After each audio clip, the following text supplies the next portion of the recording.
Greetings, fellow songwriters and seekers, and welcome back to Muse and Measure. If you haven't done so yet, please hit that subscribe button down below. All right, well, we've been talking about melodies, and I want to tackle over the next few videos this idea of inevitability, which when I first heard it, I was totally perplexed by. I was like, what do they mean, inevitable? Music is all about surprises, so why would anything be inevitable? Well, there are surprises because we have expectations. And a composer, songwriter will feed certain information to the listener to create these expectations, to build them up to anticipating something in order to either surprise them or fulfill that expectation.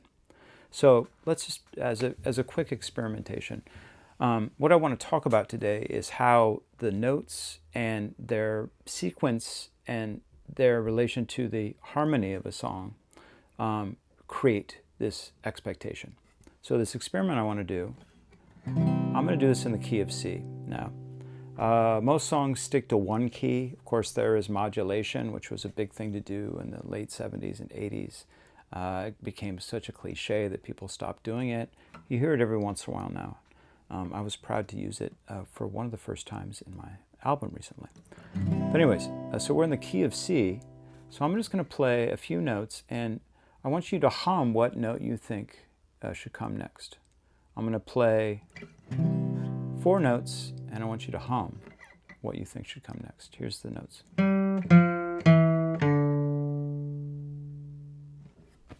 Did you hum? Okay.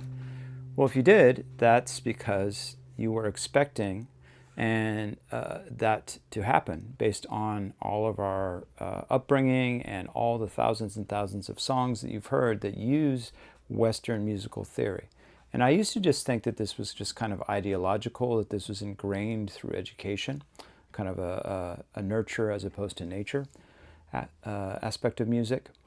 But on looking at kind of the history of music and looking at the physics of sound, there are some pretty incredible pieces of evidence to point that this is something fundamental to the actual experience of sound and the physics of sound.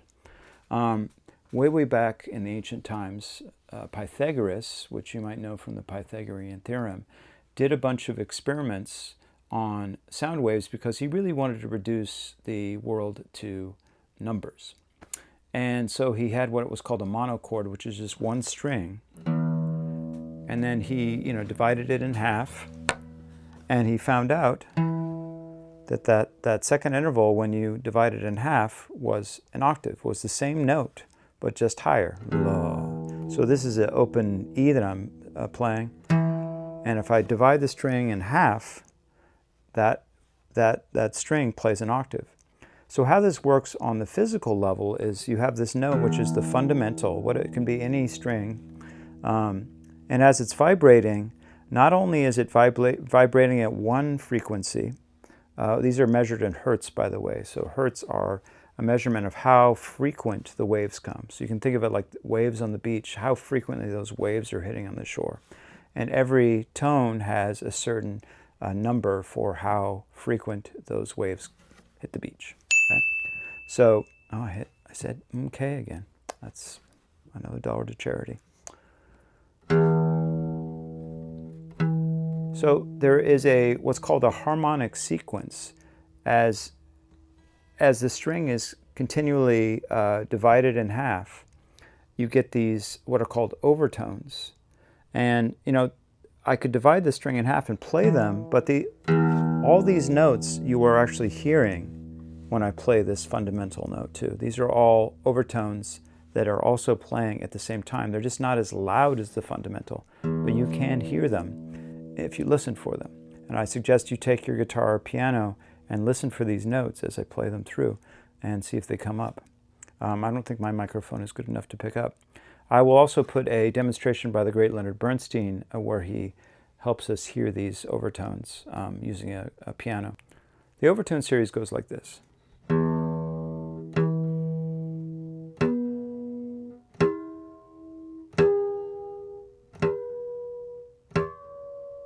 And there's, of course, more notes beyond that. I'm just not able to play them on the guitar. And what I'm doing is, if you look at the diagram, you can see that the fundamental is vibrating at certain frequencies. And then as the overtones go on, they move faster and faster. So the first overtone is the fundamental. The second vibrates twice as fast, and that's an octave. And then the next one is the third overtone, is the fifth, and that vibrates 3 times as fast as the fundamental. Then the fifth, 5 times as much, which is the fifth of the scale. And then you have the third. And then the octave again. And then the minor seventh. So all these notes are naturally occurring from this home note. And so in the scale is built up out of all these notes.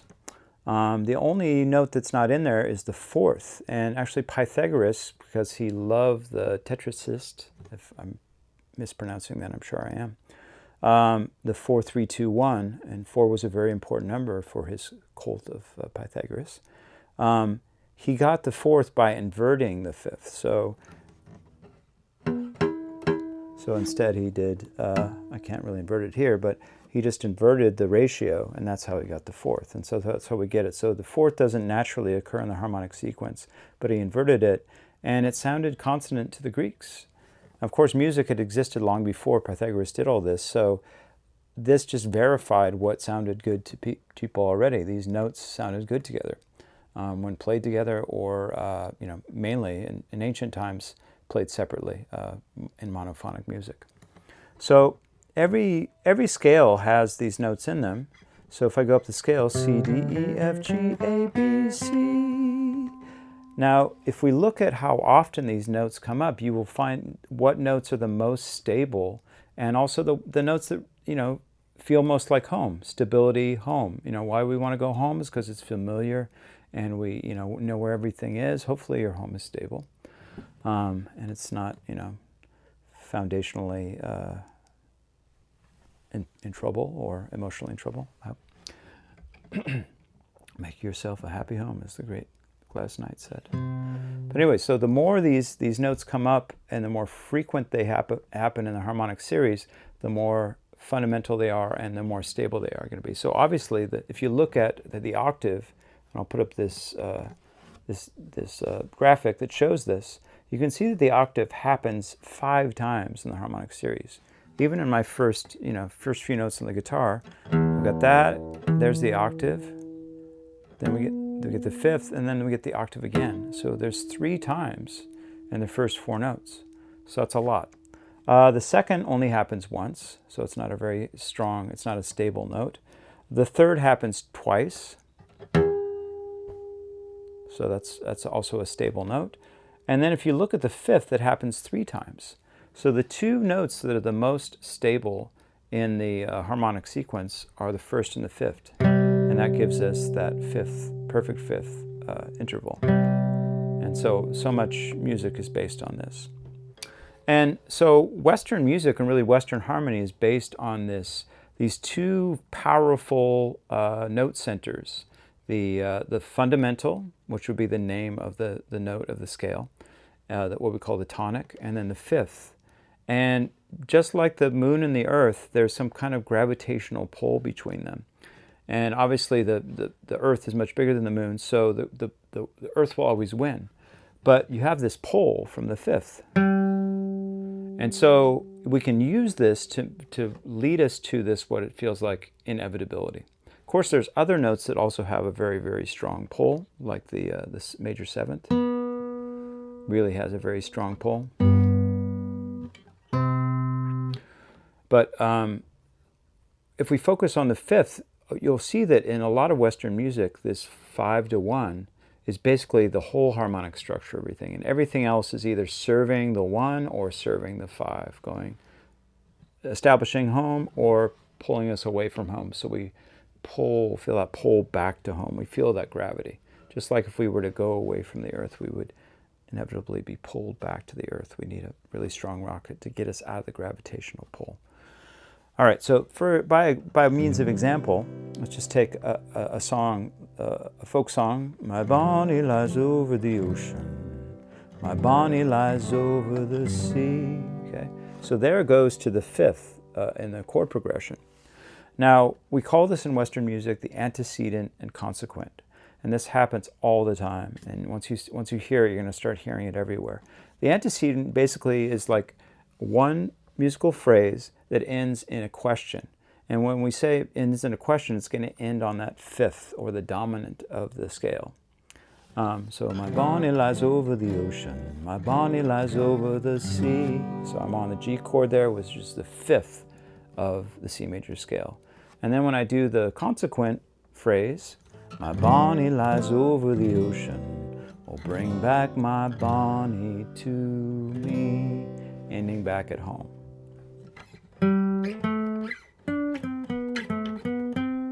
Right?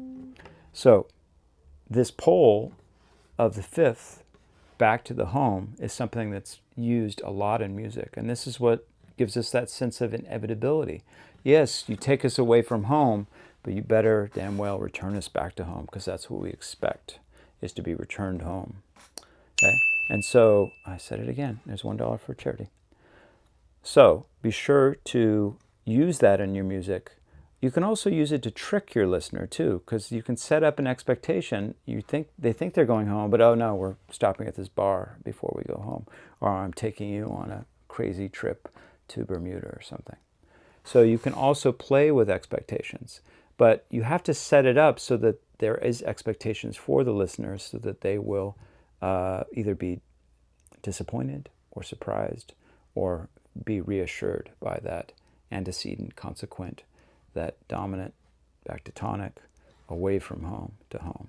And as you can see, there is some rationale and explanation in the physical world, and going all the way back to Pythagoras, about why these notes have this pole and why they are so resonant with this sense of stability. All right, well, I hope that helps you, gives you some food for thought to think about as you create melodies. All right, take care.